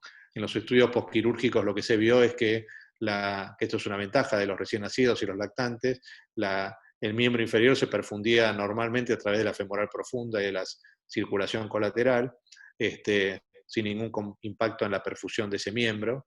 Nos preocupaba un poco cómo iba a ser el crecimiento, pero 2 años después el paciente no ha tenido ninguna secuela funcional, el crecimiento ha sido parejo con respecto al otro miembro y tampoco ha tenido recurrencia local. Bien, díganme ustedes qué tan cansados están. Inés, tengo algunas diapositivas más de tumores vasculares que me pareció importante traerlos, pero si no, si quieren, cortamos acá y charlamos un poco. ¿Te quedan solamente los tumores vasculares? Son pocas diapositivas y las puedo pasar rápido porque son más que nada fotos. Espectadores siguen ahí presentes. Bueno, no se fue ninguno. No se fue Bueno, ninguno, todavía no está. La patología vascular me parece importante incluirla cuando uno habla de tumores vasculares, de tumores neonatales, porque es relativamente la presentación de las distintas anomalías vasculares suele darse ya en el momento del nacimiento. Y siempre que yo puedo trato de mostrar imágenes de estas patologías, porque a veces solamente con verlo uno puede orientarse al diagnóstico, y por eso es importante ver y hacerse un poco el ojo. Nosotros en el hospital tenemos un equipo de multidisciplinario conformado por el equipo de diagnóstico por imágenes, radiología intervencionista, y de nuestro equipo, Julio Daquiola, que es cirujana de nuestro servicio, es la que ha desarrollado esta patología a un nivel muy importante de experiencia, y lo que voy a mostrar ahora es gran parte mérito del trabajo de ella. Pero básicamente las anomalías vasculares se dividen en malformaciones vasculares, que básicamente son las linfáticas, venosas y arteriovenosas. Todos ustedes han tenido de estos pacientes seguro y hay mucho para hablar de eso, pero no voy a hablar de malformaciones. Y existen los tumores vasculares que dentro de las anomalías vasculares son mucho menos frecuentes que las malformaciones. El tumor vascular más frecuente que vemos es el hemangioma infantil, que habitualmente no está presente en el momento del nacimiento, es decir, no es un tumor neonatal, pero sí puede aparecer o proliferar ya desde el primer mes de vida, cerca de la etapa neonatal. Y la característica que tiene es que está ausentes o mínimos en el nacimiento y proliferan durante los primeros meses de vida. En la gran mayoría de los casos solamente es necesario observación clínica. El diagnóstico se puede hacer perfectamente por el aspecto clínico y el Doppler. Y en algunos casos que uno pueda tener dudas, sobre todo los que tienen componente profundo, lo que se hace es hacer inmunohistoquímica y buscar el marcador BLUT1, que la positividad de este marcador confirma el diagnóstico de un hemangioma infantil. Existen tratamientos para esto, pero solamente se tratan cuando están ubicados en algunas localizaciones específicas, como puede ser subglótico, como puede ser a nivel de un pliegue o a nivel del párpado, o digamos cercano a lugares donde pueda eventualmente con el crecimiento y la proliferación generar algún tipo de complicación. O en aquellos casos que por ahí se ulceran o sangran, y en esos casos se tratan. Ya hace unos cuantos años se describió el tratamiento de los hemangiomas infantiles con betabloqueantes, con propranolol, que responden en forma muy importante, ya sea tratamiento sistémico o tópico según la ubicación. Y el seguimiento es clínico y ecográfico, y eventualmente nosotros como cirujanos, en algunos casos nos tocará actuar cuando queda un resto fibroso de un hemangioma de gran tamaño que por cuestiones de molestia o de estética merece sacarse. Pero es una patología que se trata médicamente y que no requiere resección quirúrgica. Estos son algunos ejemplos. Esto es un hemangioma infantil típico en la zona de la vulva. Fíjense la evolución posterior, como prácticamente se va apagando y va achicándose.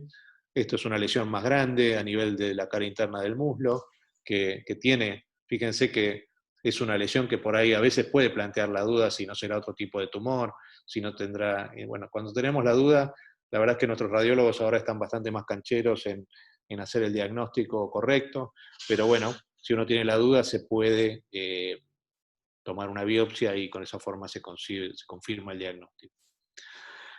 El segundo tipo de tumor, que es un tumor bastante más agresivo, es el hemangioma caposiforme, y básicamente la diferencia que tiene con el hemangioma infantil es que es un tumor localmente agresivo. La imagen típica que vemos en la resonancia es esto que ven acá, todo lo que ven blanco es el tumor, y fíjense cómo el tumor es como que se mete en los planos profundos, invadiendo el músculo, comprometiendo los planos profundos, incluso puede tener compromiso óseo en algunos casos, y se comporta de esta forma, generando un crecimiento bastante rápido, que empieza luego de las primeras semanas de vida y que produce en muchos casos dolor o compromiso importante cuando, por ejemplo, está localizado cerca de la vía aérea o cerca del mediastino o en localización abdominal. La mortalidad es alta, está descrita mortalidad de hasta 50%, y esto tiene que ver con que estos tumores tienen el fenómeno, producen el fenómeno de Casavesch-Merritt por atrapamiento plaquetario y alteración seria de la coagulación. Entonces, el diagnóstico es por examen físico, resonancia, y en algunos casos es necesaria la biopsia, pero digamos, es muy importante hacer un diagnóstico rápido porque la progresión de estos tumores es bastante impactante. Entonces, características clínicas para diferenciarlo de otros tumores vasculares y de partes blandas, en general no está presente al nacimiento, pero puede empezar a crecer muy tempranamente después del nacimiento. Y el tratamiento básicamente es tratamiento de sostén, reposición de las plaquetas con transfusiones, son pacientes que pueden requerir estar internados en terapia intensiva. Se usaban corticoides antes, cuando no había otra cosa, en algunos casos se ha utilizado vincristina también. La embolización es un tratamiento útil en este tipo de tumores como medida transitoria para tratar de frenar el crecimiento, pero no como tratamiento definitivo. Y ya hace unos años se estableció que estos tumores responden al tratamiento con sirolimus, que es también conocido como rapamicina, que es una droga que se ha usado mucho en situación de como inmunosupresor en trasplante, y que tiene un efecto antiangiogénico que reduce la proliferación vascular y tiene impacto sobre este tipo de tumores y también sobre algunas malformaciones complejas. Esta, por ejemplo, es una paciente que nos trató tratar con un hemangioma caposiforme ubicado a nivel de la cara y del cuello, que día a día uno veía como la lesión crecía y llegó incluso a generar compresión de la vía aérea, y finalmente con el tratamiento la lesión se pudo estabilizar y se fue reduciendo paulatinamente hasta que finalmente desapareció. Estos tumores nunca son resecados quirúrgicamente, porque no es posible resecarlos con margen adecuado y la morbilidad de una eventual cirugía sería muy importante. Algunos ejemplos más, fíjense este paciente que sí era un recién nacido, con una lesión espantosa a nivel del muslo, con compromiso casi compartimental de vascularización del miembro. Este paciente se trató con rapamicina y finalmente vean como la lesión prácticamente desapareció en forma completa en poco tiempo. Fíjense que todavía es un bebé de pañales y ya la lesión ha desaparecido en forma completa. Pero son pacientes que tienen que estar internados, que la primera etapa del tratamiento tiene que ser hecha en terapia intensiva. Este es otro ejemplo, fíjense este tumor tan feo en un recién nacido, en la zona dorsal, que con el tiempo y el tratamiento la lesión va mejorando hasta que prácticamente desaparece y sin necesidad de resección quirúrgica. Entonces es importante conocer esta patología, es importante ser conservadores. Si no tenemos claro el diagnóstico, mostrar las imágenes a un equipo que tenga experiencia y ir tomando decisiones con mucha prudencia, porque a veces las decisiones apresuradas pueden generar un impacto mayor que la misma enfermedad. Y hay un tercer tipo de tumor, que es el hemangioma congénito rápidamente involutivo, que se conoce con la sigla de Rich, que a diferencia de los dos anteriores, sí está presente en el momento del nacimiento, es frecuente el diagnóstico prenatal, y se llama rápidamente involutivo porque regresiona en forma espontánea en las primeras semanas de vida. Este tipo de tumores, en principio, solo requieren observación clínica y cuidar las complicaciones locales, porque a veces pueden ulcerarse o tener sangrado. Este es un ejemplo, con un tumor también en la zona cervicofacial, relativamente grande, en un recién nacido, que fíjense cómo el tumor prácticamente desapareció, quedando un pequeño resto, y sin ningún tipo de tratamiento. Esto es involución espontánea, y es una característica de algunos tumores neonatales.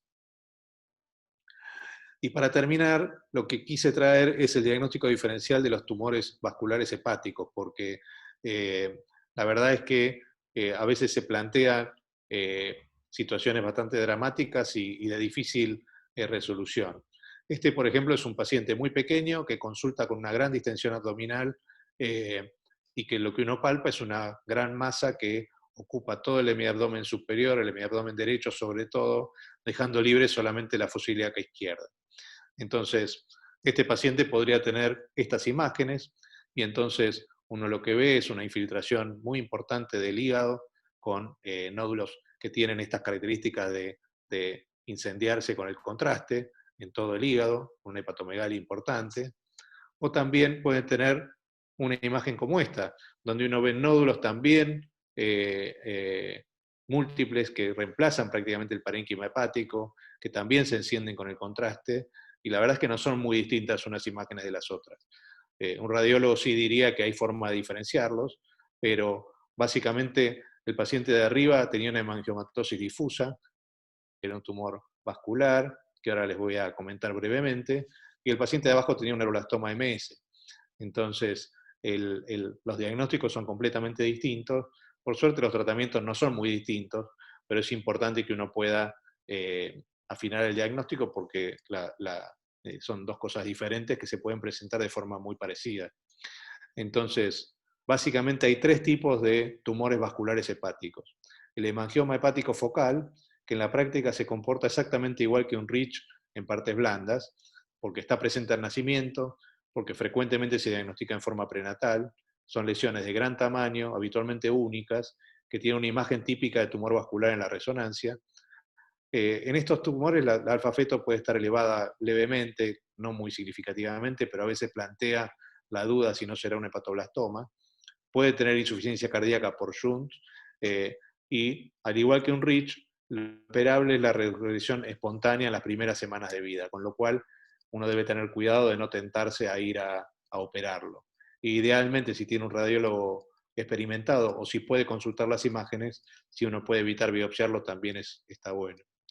Este es un ejemplo, un paciente con una masa importante, recién nacido, donde ustedes ven una enorme masa en el lóbulo derecho hepático, que tiene características de imágenes con el gadolíneo, se tiñe en forma centrípeta, primero la periferia, y después se va tiñendo hacia adentro hasta que se enciende todo el tumor. Esta es una imagen característica de tumor vascular, y hoy en día nuestros radiólogos hacen el diagnóstico y en general mantenemos una conducta expectante y tratamos de no tocarlos porque uno espera la regresión espontánea.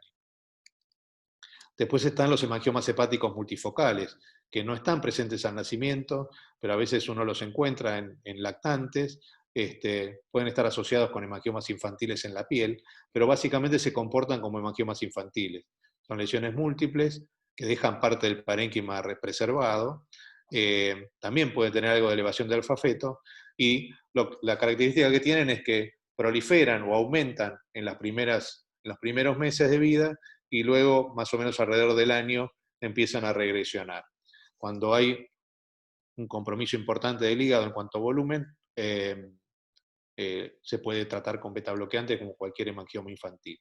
Acá hay un ejemplo, fíjense este paciente que tiene múltiples nódulos hepáticos, a los 10 meses de vida esta era la imagen que veíamos, y a los 22 meses la misma resonancia, prácticamente no cuesta encontrar ningún nódulo, es decir, que tuvo su proliferación inicial y después regresiona en forma espontánea, con lo cual son los típicos casos en los cuales los cirujanos tenemos que tener la templanza suficiente para no tomar conductas y tratar de tener armado un equipo que nos permita seguir a estos pacientes en conjunto. Y finalmente la hemangiomatosis hepática difusa, que no es otra cosa que también una hemangiomatosis infantil, pero con mayor compromiso del hígado, donde cuesta encontrar parénquima hepático sano, suelen tener distrés respiratorio, distensión abdominal, a veces falla cardíaca, suelen tener hipotiroidismo, y esto hay que tener cuidado. Está claramente indicado el tratamiento con pranolol en estos casos. Y hay que tener cuidado, porque ha habido pacientes que se trasplantaron por esta patología, y la realidad es que si uno tiene la posibilidad de un buen tratamiento de sostén en terapia intensiva, pasado el periodo de proliferación inicial, estos pacientes empiezan a responder al tratamiento, y el tratamiento quirúrgico agresivo tiene que ser evitado. Este es un ejemplo de una hemangiomatosis difusa. Fíjense, el hígado al mes de vida estaba prácticamente reemplazado todo por tumores. Ya a los 5 meses uno ve cómo empieza a aparecer algo de tejido sano. A los 9 meses hay más tejido pulmonar hepático sano, y ya después de los 20 meses quedan algunos nódulos residuales, pero prácticamente la patología se ha resuelto simplemente con tratamiento médico. Nosotros juntamos hace poco 15 pacientes con tumores hepáticos de origen vascular, 6 focales, 6 multifocales y 3 difusos.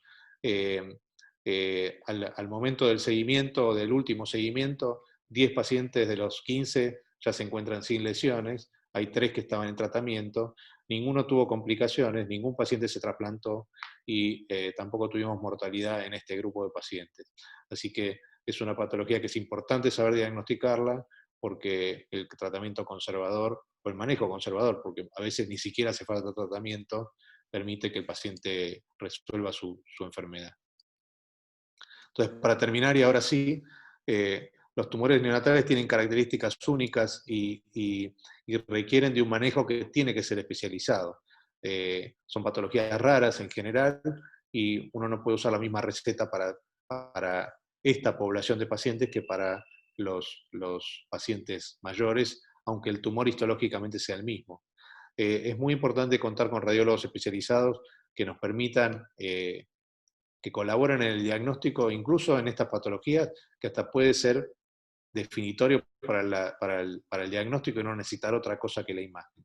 Y si no los tenemos, porque no en todos lados tenemos radiólogos que tengan experiencia, hoy en día se pueden compartir las imágenes por WhatsApp, por mail, digamos, tomarse el tiempo de compartir las imágenes y consultar.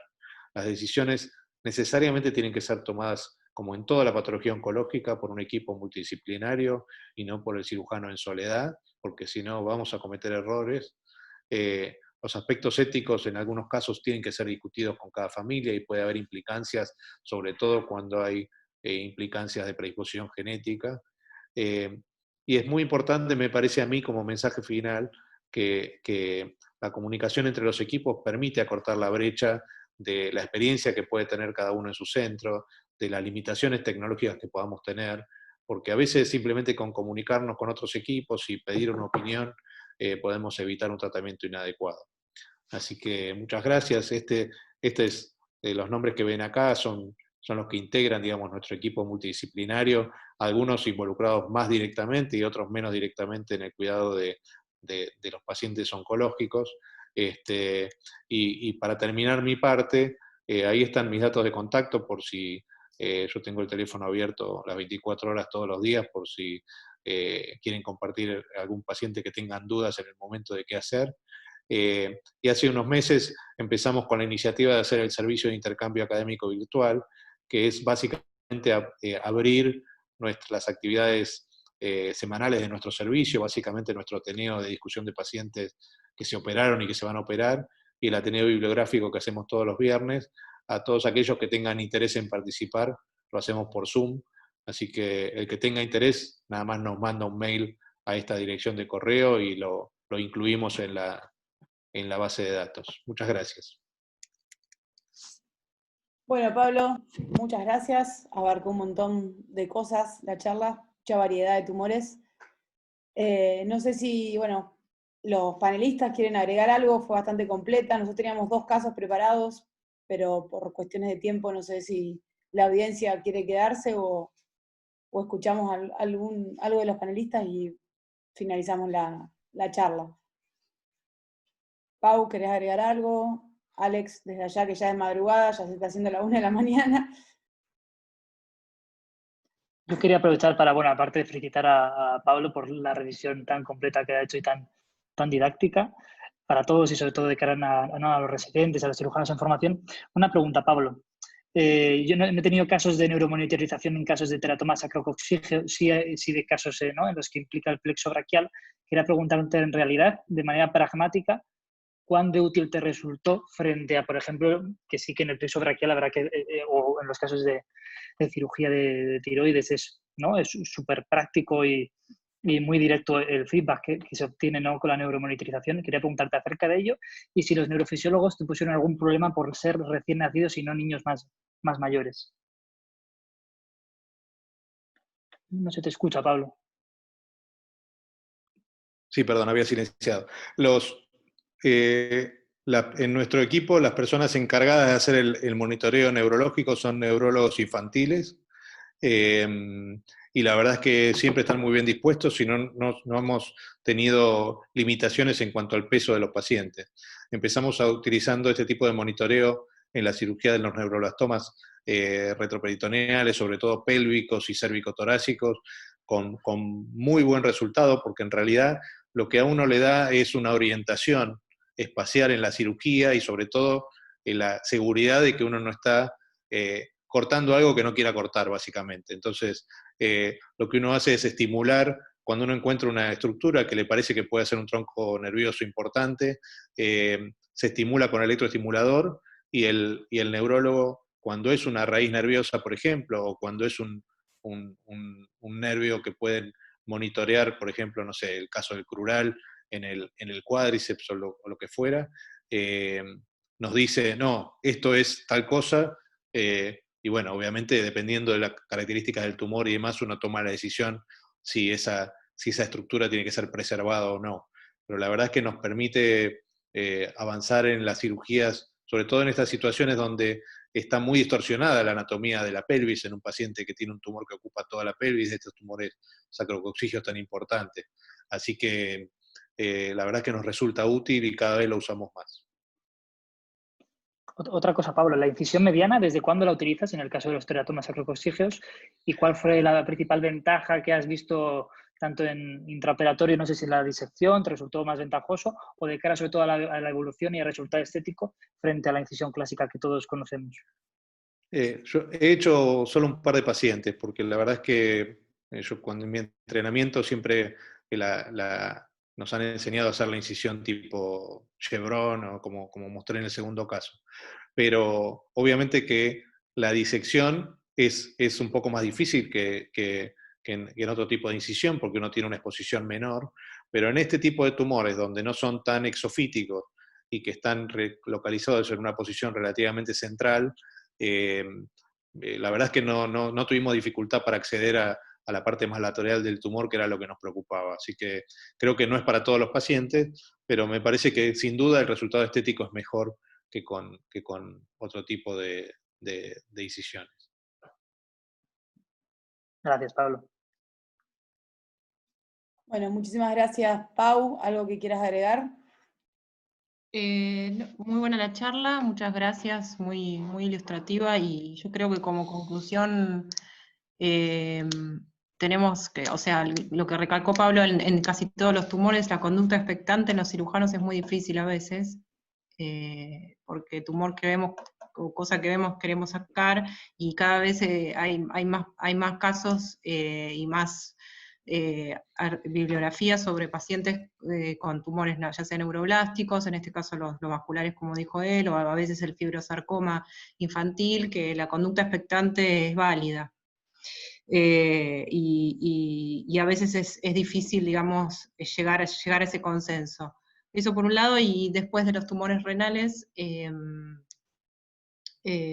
particularmente algo creo que fue un error lo que me ocurrió a mí, pacientes recién nacidos, nosotros estamos hace un par de años haciendo la experiencia laparoscópica, y como saben, uno de los principales preceptos para el tumor de Wilms en todas las edades es que no se rompa, además del sampling ganglionar. Y un paciente neonatal con un diagnóstico prenatal de tumor renal, decidimos por el tamaño y por las características tomográficas y ecográficas abordarlo por vía laparoscópica. Los tumores que no reciben quimioterapia son tumores mucho más frágiles, mucho más friables, sea nefroma mesoblástico, que obviamente no va a recibir quimioterapia, pero para el caso de los Wilms, que es la experiencia nuestra y que sería la indicación para hacer la laparoscopía, nosotros lo abordamos por la laparoscopía, obviamente sin tratamiento quimioterápico previo, y el paciente sufrió una ruptura tumoral, y a pesar de ser un recién nacido, era un tumor de Wilms. O sea que muchas veces nosotros tenemos que, digamos, por lo menos mi aprendizaje es que la indicación para hacer la laparoscopía sean pacientes obviamente seleccionados, como ya sabemos, pero que la quimioterapia preoperatoria permite realizar una disección mucho más segura, y no depende solo de, digamos, la decisión laparoscópica del tamaño, en este caso, y que sí se pueden ver, y hemos visto tumores de Wilms con diagnóstico prenatal de tumor renal, si bien en los primeros 2 meses, en la franja de los 2 primeros meses, el mesoblástico sí es el más frecuente, pasado ese límite, nunca dejar de pensar que puede ser un tumor de Wilms y tratarlo como tal quirúrgicamente, si bien no cambia la conducta. Y después te quería hacer una pregunta, Pablo, puntualmente del nefroma mesoblástico metastásico, que, bueno, es un caso raro obviamente, pero que tuvo una recaída pulmonar tardía, eso es rarísimo también. Y al ser una variedad celular, si bien no fue un estadio 3 en ese momento que hubiese indicado una quimioterapia, en el momento de la metástasis no se planteó hacer quimioterapia previo a la cirugía resectiva pulmonar. Sí, lo planteamos. Lo primero que los oncólogos querían era confirmación histológica. La verdad es que se podría haber hecho una biopsia percutánea de esa lesión grande que tenía en el pulmón izquierdo, pero un poco el planteo de los oncólogos estaban bastante reacios a indicar quimioterapia, más que nada por el tiempo que había pasado. Esto había sido tan tardío y el paciente había tenido buen seguimiento los primeros 4 años, con lo cual estábamos seguros de que la aparición había sido tardía. Así que en realidad lo que decidimos fue resecar las lesiones y hacer un seguimiento cercano, y si había recaída, tratarlo. Pero la verdad es que por ahora no ha habido recaída, pero se discutió bastante, incluso se consultó afuera, revisamos la bibliografía, y bueno, un poco el consenso fue ese. Pero tampoco creo que hubiera estado mal eventualmente hacer tratamiento. Un poco el reparo tenía que ver con que la revisión histológica mostraba, digamos, era nefroma mesoblástico también, o compatible con el nefroma mesoblástico, pero bastante contenido, o tenía un componente estromal distinto, digamos, a lo previo, con lo cual esperaban que no hubiera por ahí una respuesta tan importante. Gracias. Bueno, Nacho, ¿algo más para agregar? Si no... No, la verdad que así, abuelo de pájaro, no se me ocurre nada más. Está bien. Muy bueno todo lo de Pablo. Alex va a compartir lo último, con esto ya finalizamos, el videíto para la invitación de Ipso. Así que Alex, si querés compartir la pantalla. Dale, Inés, si te parece, perdón Alex, antes de que termines con eso, vi que había varias preguntas en el chat. Lo que podemos hacer, si te parece, es que al cerrar la sesión por ahí anotar las preguntas y yo luego les respondo para que no queden sin responder, digamos. Bueno, sí, casi para todas no hacerlo más largo ahora. Sí, yo te lo iba a enviar. Así que los que quieren las respuestas, manden los mails, así las podemos responder ahí. Yo te ayudo después, Pablo, a organizar eso. Gracias. Bueno, Alex. ¿Se está compartiendo ya? Inés, ¿está compartiendo? Sí, se ve perfecto.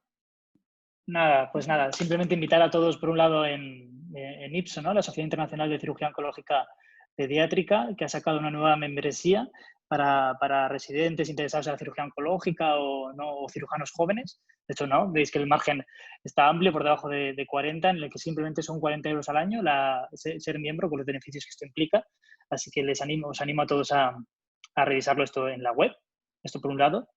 Por otro lado, recuerdo, ¿no?, que este otoño tenemos el congreso, que iba a ser físicamente en Canadá, pero bueno, por los motivos que ya todos sabemos, se pasó a congreso virtual, que es conjunto con la Sociedad Mundial de Oncología Pediátrica, de los oncólogos clínicos y de cirugía oncológica pediátrica, que obviamente al ser virtual se ha reducido a 50 euros. Y como bien comentó Pablo al principio, se está estudiando la opción también de hacer una traducción simultánea para nosotros, así que yo creo que es una muy buena oportunidad para ya que a un precio muy reducido y sin la necesidad de viajar, de poder asistir.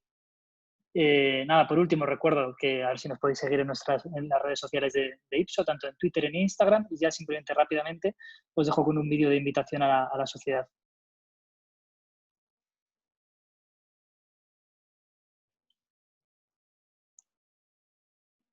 No sé si se ve o no se ve. Todavía no aparece, ¿eh? Todavía no. Igual seguimos Creo que va lento, ¿no? Que eso no es poco. Ahí arrancó. Creo que los vídeos van especialmente lentos. Sí. ¿No? Cuando se comparten por Zoom. Ay, qué pena. Nada, se ha quedado como bloqueado. Sí. Puedes poner el link si querés también en el chat. Sí, no, igualmente, si quieres, Inés, para no alargarlo, cuando mandes el email que han pedido la gente a ver si pueden ver el vídeo del abordaje laparoscópico del teratoma, podemos también agregar un link para que la gente pueda visualizar el vídeo de la Ipso en su casa, si te parece. Bueno, me parece. Perfecto. Ya finalizamos. Muchas gracias a los panelistas por apoyarnos y estar ahí. Muchas gracias, Pablo, por la charla. Fue, como te digo, muy completa. Y gracias a todos. Tuvimos una gran cantidad de espectadores. Así que seguimos el próximo miércoles. Ya mandaremos los flyers. Un placer. Chao a todos. Gracias. Muchas gracias. Gracias a todos. Gracias.